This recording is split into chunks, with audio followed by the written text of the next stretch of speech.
Bonsoir, je suis Super Vénère et je vous parle en direct ou en léger différé depuis la France libre qui résiste encore et toujours à l'envahisseur conspinationaliste, je ne sais pas quoi. Donc je voudrais m'adresser ce soir à toi, le français moyen. Je ne comprenais pas au début pourquoi on t'appelait le français moyen. Du moins je ne comprenais pas exactement ce qui était moyen chez toi.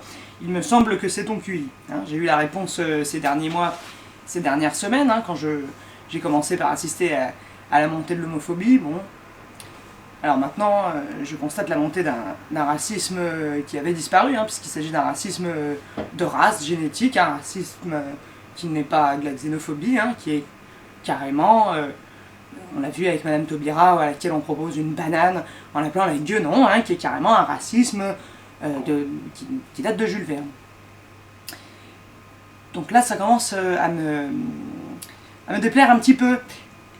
Alors, je voudrais m'adresser ce soir à toi, cher français moyen, parce que j'entends depuis ce temps-là, hein, depuis à peu près, depuis que ça a recommencé, hein, l'homophobie, le racisme et l'enfer sur la terre, j'entends systématiquement on ne peut plus rien dire.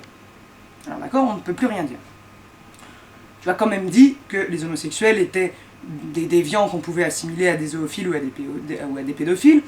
Tu dis sensiblement que tous les arabes sont des terroristes, ou du moins des voleurs, ou qu'il faut s'en méfier, etc. Que tous les juifs aiment l'argent, qu'ils veulent diriger le monde. Et que les noirs sont des singes qui seraient mieux accrochés après les branches qu'au gouvernement. Je voudrais te demander qu'est-ce que tu voudrais dire de plus. Parce que moi quand j'entends ça, je me dis qu'il n'y a rien à ajouter. Alors en fait, ce que tu veux exprimer par on ne peut plus rien dire, c'est pas on ne peut plus rien dire, parce que ça on a toujours le droit de le dire, hein, on a toujours le droit de dire des conneries, la connerie n'étant pas un délit pénal. Tu veux dire, je n'ai pas le droit de publier dans les journaux ce genre de choses, sans être inquiété. Ou je n'ai pas le droit de taper sur la tête de quelqu'un en rajoutant ce genre de propos, homophobes, racistes, antisémites, sexistes, etc., sans que ce soit un caractère d'aggravation. C'est pas exactement, on ne peut plus rien dire. Hein. Alors, j'ai bien rigolé, hein, moi, quand je suis rentré chez moi et que je pensais que ma femme était en train de regarder Confessions intimes, et qu'il s'est avéré que ça n'était pas Confessions intimes, mais une dégénérée, ch'ti, incapable d'aligner 3 mots, dont le QI avoisine de celui du fils de Nabila avec une huître, en train de dire « Oui, monsieur, moi, Christine Taubira, je peux faire accrocher dans les broches, après les broches, là, au gouvernement, parce que c'est un singe, un carton devant les arbres. » Avec son mec encore plus dégénéré qu'elle, qui faisait carrément du tuning, hein. Et que je donc dis à ma femme, mais pourquoi tu regardes Confessions intimes? Elle me dit, ça n'est pas une émission, ça n'est pas Confessions intimes, c'est une émission sur le Front National.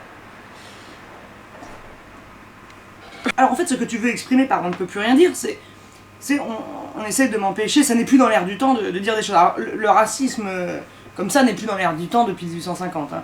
Donc va peut-être falloir s'habituer quand même, hein, de même que l'esclavage a été à Bali, apparemment, en vacances à Bali, en Inde, ou je sais pas où, parce qu'il a de la chance.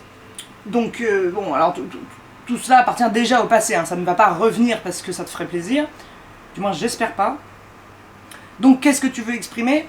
Tu veux exprimer que toi tu n'es pas dans la bien-pensance, donc la bien-pensance ce serait une manière de penser bien, donc tu es dans la mal-pensance, tu es content de penser mal, je suppose. Ou alors tu veux exprimer que tu ne penses pas comme tout le monde, que tu n'es pas dans la doxa. La doxa s'écrit D-O-X-A, pour que tu regardes sur Google, car tu n'en sais rien. Alors, donc tu veux exprimer que tu n'es pas dans la doxa en disant quelque chose que les autres ne disent pas. C'est-à-dire on ne peut plus rien dire, on ne peut plus rien dire. Pour toi, c'est pas la doxa. Or, si tu écoutes bien tout le monde parler, tout le monde dit en ce moment, on ne peut plus rien dire, hein. On ne peut plus rien dire. Donc c'est la doxa. C'est-à-dire que c'est la bien-pensance, le bon sens, le sens commun. C'est ce que disent la plupart des gens. C'est ça, c'est ce que tu dis. Tu n'es pas une exception, tu n'es pas unique, tu n'es pas un résistant, tu ne vas pas contre, comme ça, un système qui t'obligerait à penser que les juifs et les noirs et les femmes sont tes égaux. Ça n'est pas possible. Personne ne peut t'obliger à penser ça, tu ne le penseras jamais. Tu es une merde, tu es sexiste, tu es raciste, tu ne le penseras jamais. On ne peut pas t'obliger à le penser. Bien. On peut faire en sorte que tu sois inquiété si tu commets des agressions de cet ordre, en revanche. C'est tout ce qu'on peut faire. On ne peut pas t'empêcher d'être con.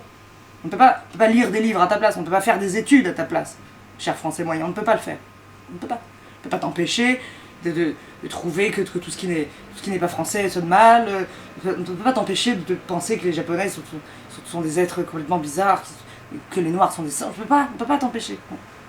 Mais on peut essayer. On peut essayer de légiférer, en tout cas, sur ce que tu vas faire de ta haine. C'est-à-dire, apparemment, dans la loi, c'est interdit que cette haine t'en serves pour humilier, battre des gens. Voilà, c'est tout ce qu'on peut faire pour toi. Mais je trouve quand même assez extraordinaire que tu aies l'impression d'être le seul, l'unique et le résistant face aux autres, alors que vous êtes des millions en France à penser ça. Alors, cher Français moyen, et plus particulièrement, je voudrais te poser cette question à toi, cher Français moyen, qui vote Front National. Je voudrais te demander comment était coiffée ta grand-mère en 45, déjà, par curiosité, parce que ça m'amuse.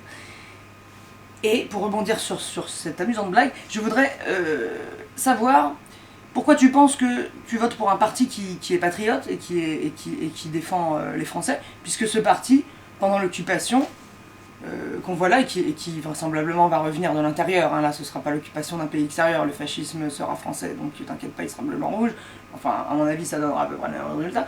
Pourquoi tu penses que ton parti a défendu son pays, puisque ça n'est pas le cas, puisque le Front National est le parti des collabos, et que tout le monde le sait?